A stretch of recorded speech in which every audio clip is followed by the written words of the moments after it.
It's always later. Later I'll pray. Later I'll read. Later I'll stop. Later I'll obey. Later I'll fix it. And then later turns into midnight. And midnight turns into the same fall, and the same apology, and the same shame, and the same tired question. God, why am I still like this? So let me start with a sentence that might sting for 1 second, but it will save you for years. You are not losing at midnight. You are losing at 9 p.m. Midnight is just where the loss shows up. The real battle was already decided earlier. When you were tired and didn't eat, when you were lonely and didn't reach out, when you were overstimulated and didn't slow down, when you felt that quiet nudge and said, later, when you kept the same access open and told yourself you'd be strong, when you stayed in the same environment and expected a different outcome. And you know what's scary? It's not even that temptation is strong. What's scary is that your temptation is scheduled. Same hour, same mood, same room, same scroll, same isolation, same just tonight, same warm-up compromise, same crash. So tonight we're not doing another emotional, I'll never do it again moment. We're doing something more dangerous. We're building a plan that wins before the fight becomes unfair. Because if you keep waiting until midnight to be strong, you will keep losing. Not because you don't love God, not because you're fake, not because grace ran out, because by midnight your willpower's low, your body is depleted, your nervous system is fried, your mind is foggy, and the old pattern is already warmed up like an engine. That's why the most spiritual thing you can do sometimes is not try harder. It's to stop showing up to the battlefield unarmed. Let me make it painfully real. The reason you keep falling late at night is not just sin. It's a sequence you've practiced so many times your body knows it before you do. The day drains you. You keep your stress inside. You don't process it with God. You don't rest properly. You don't connect with people. You don't slow down. Then night hits. You finally get alone. Your brain wants relief. Your phone is right there. Your bed becomes a hiding place. Your scrolling becomes a sedative. The warm-up content starts. The old craving wakes up. You feel the 10-second warning. And then you override it because you're tired and you want quick comfort. And by the time you realize you're in danger, the screen is already open and the decision feels inevitable. That's not random. That's trained. And trained can be retrained. Here's what I need you to understand. If you want to win at midnight, you must start winning at 9 p.m. Meaning, you don't wait for temptation to become loud. You shrink the window where it can even grow. You don't wait for your brain to scream, relief now. You give your nervous system a better off-ramp before it reaches panic. You don't rely on motivation. You rely on design. Because faith isn't only what you believe. Faith is what you build your life around. And right now, your night routine may be building an environment where relapse is easier than obedience. That's why you keep losing. Not because you're evil, because you're set up. So I'm going to give you the 9 p.m. strategy. It's simple enough to actually do, but strong enough to change your life if you stop negotiating it. And yes, this is going to feel like a wake-up call. Because it is. The enemy does not need new tricks if you keep giving him the same access. So tonight, we change the access. Let's start with the truth nobody wants. Willpower is not your best weapon. Environment is. If your phone is in your bed, you are playing with fire and calling it discipline. If you're alone at night with no plan, you're walking into the same trap and calling it a struggle. If you stay up late with dopamine in your face, you're feeding your appetite and then acting surprised when it gets hungry. If you keep warm-up content in your feed, you're lighting matches and praying the house won't burn. So the first part of the 9 p.m. strategy is what I call close the door before the hour. If your fall usually happens at 11:30 p.m., your defense begins at 9 p.m. to 10 p.m. If your danger hour is 1 a.m., your defense begins at 9 p.m. to 10 p.m. Because we're not fighting at the cliff. We're changing the road that leads to the cliff. Here's the scary thing about sin. It rarely starts as a roar. It starts as a whisper, a small compromise, a harmless scroll, a just 5 minutes. I deserve this. I'll pray after. I'm tired. So we build a fence before the whisper becomes a roar. Now I'm going to give you a framework that makes this easy to remember. At 9 p.m., you make 3 decisions in advance. 1. Where your body will be. 2. Where your phone will be. 3. What your soul will do. If you don't decide those 3 things, your flesh will decide for you, and your flesh will always pick the path of least resistance. So let's decide them. Decision 1. Where your body will be. If your relapse happens in bed, then bed is not neutral. If your relapse happens alone in your room, then your room is not neutral. If your relapse happens in darkness, then darkness is not neutral. I'm not saying your bedroom is cursed. I'm saying your brain has learned an association. Your brain has been trained. Bed equals escape. Room equals secret comfort. Darkness equals no consequences. So your first win is changing location when the danger window begins. Not forever. Just during the window. Maybe you sit in a chair instead of lying in bed. Maybe you keep the lights on. Maybe you go to the living room. Maybe you step outside for air. Maybe you keep your door open. Maybe you don't isolate.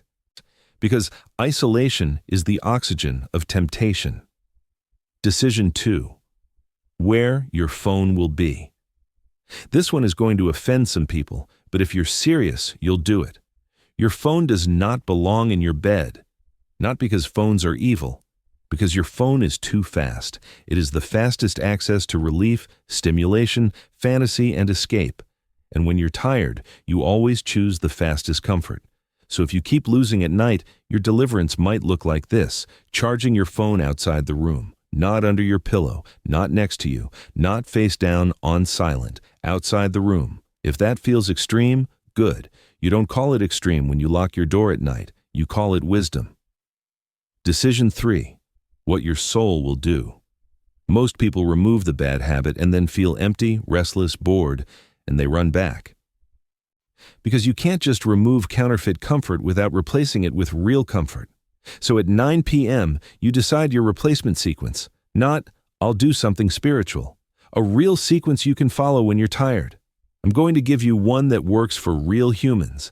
The 9 p.m. sequence, 10 minutes, 60 seconds. Breathe slow, no phone. Lights on 60 seconds. One honest sentence to God out loud, 3 minutes.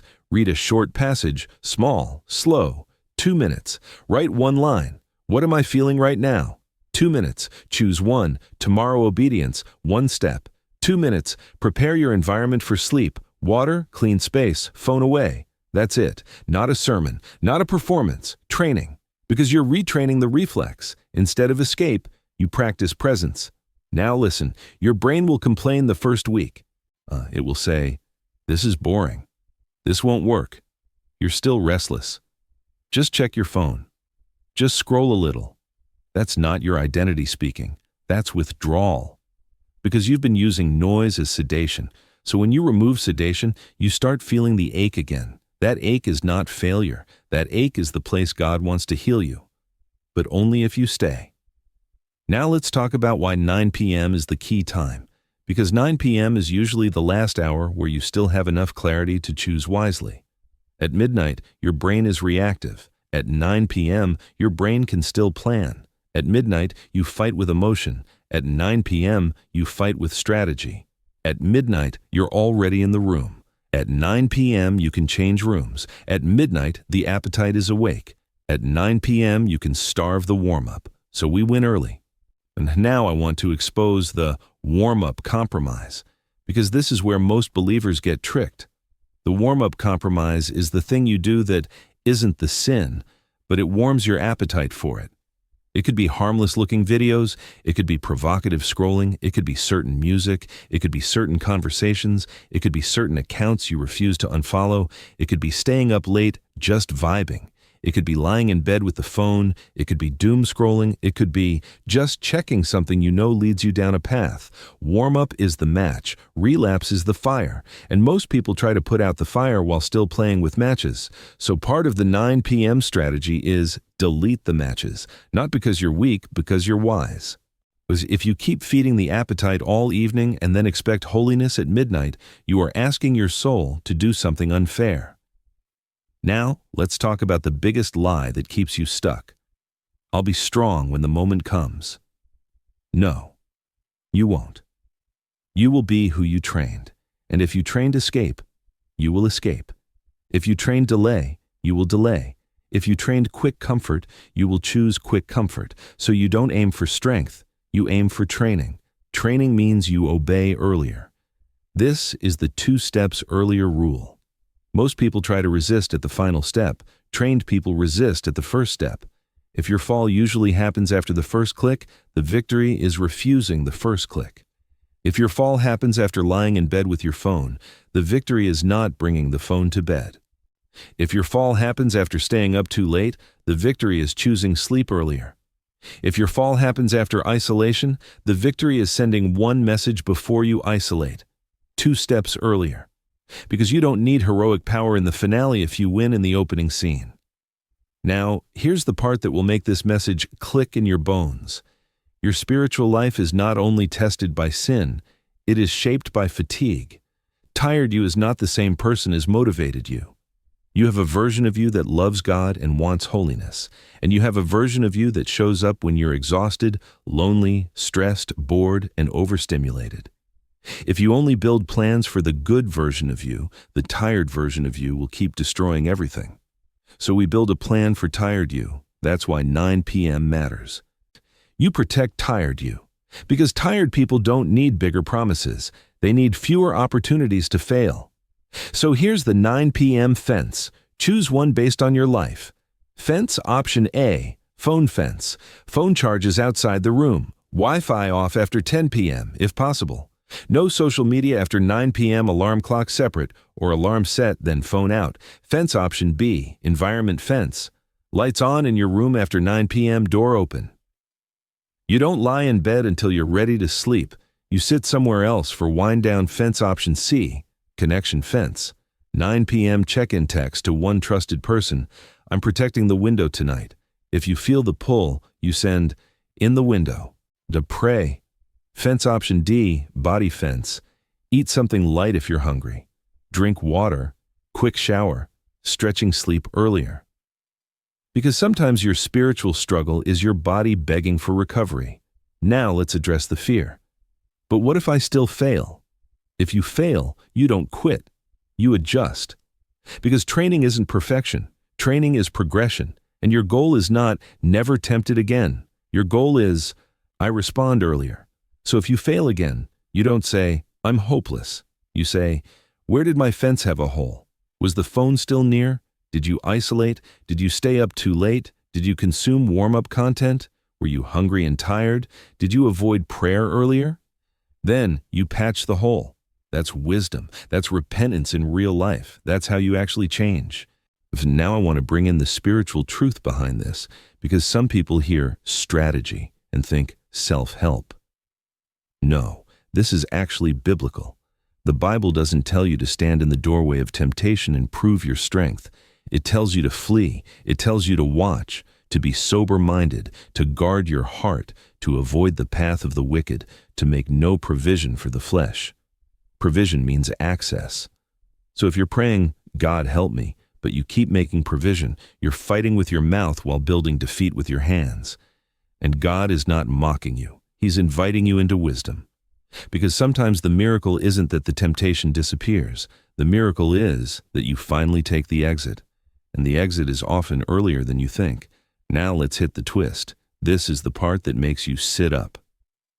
Because most of your late-night falls are not about desire. They're about relief. You're not only craving the sin, you're craving what it provides: numbness, distraction, escape control, comfort stimulation. So if you try to remove the behavior without addressing the need, you'll feel empty and restless. That's why your plan must include real comfort. Real comfort might look like a warm shower, a short walk, a worship song without scrolling a journal, dump a phone call, a scripture paragraph read slowly, 3 deep breaths, sleep silence with God for 1 minute admitting the truth. I'm lonely tonight. Because God doesn't only want you to behave, He wants you to heal. And healing begins when you stop medicating and start bringing the ache into the light. So at 9 p.m., you don't just remove the phone. You ask the real question, what am I trying to avoid feeling tonight? Then you bring it to God. Not later. Now. Because most people pray after the fall. Trained believers pray inside the window. That's where you become dangerous to the enemy. Now I want you to imagine what happens if you practice this for 7 days, not 7 years. 7 days. Day 1. Feels awkward. Your mind screams. You feel restless. You feel bored. You want to scroll. Day 2. You still feel the pull, but you notice it earlier. Day 3. You start catching the warm-up. Day 4. Your night feels quieter. Still not perfect, but calmer. Day 5. You wake up with less fog. Day 6. Conviction feels sharper again. Day 7. You realize something terrifying and beautiful. The window still comes, but it doesn't own you. Because your identity begins to shift. Deuce, you stop being the person who always falls at night. You start becoming the person who protects the window. And that identity is fire. Now, let's lock it in with a clear tonight plan. No excuses, no fantasy. Tonight plan. Do this exactly, simple. 1. At 9 p.m. or 90 minutes before bed, set your phone to charge away from your bed. 2. Turn on a light. Don't fight in darkness. 3. Drink water, wash your face, break the trance. 4. Whisper one sentence out loud, Jesus, I'm protecting my window tonight. 5. Read 6 to 10 verses slowly. 6. Write one line, tonight I feel pati. 7. Text one trusted person, I'm in my danger window, pray. 8. Go to sleep earlier than usual. That's it. Not complicated, not dramatic. But it works because it's a system, and systems beat patterns. Now here's the climax. The moment you choose what story you'll live. The enemy loves midnight, because midnight is where people are alone, tired, and quiet enough to be tempted, but too exhausted to fight. So stop meeting him there. Stop showing up at midnight with no plan and expecting a miracle. Start winning at 9 p.m., close access, remove the warm-up. Replace the ritual. Bring the ache into God's presence. Choose light. Choose sleep. Choose the exit earlier. And when the whisper comes, just tonight, you answer with a sentence that changes everything. No, not tonight. I saw you coming. Because you did. You saw the window. You saw the schedule. You saw the pattern. And this time, you built a fence. This time, you didn't wait until midnight to be strong. You started at 9 p.m. to be wise, and wisdom is how fire stays alive. So here's your final decision. Don't promise God you'll never struggle again. Promise him something more real. God, I will stop fighting late. I will start fighting early. That is the beginning of freedom. And it starts tonight.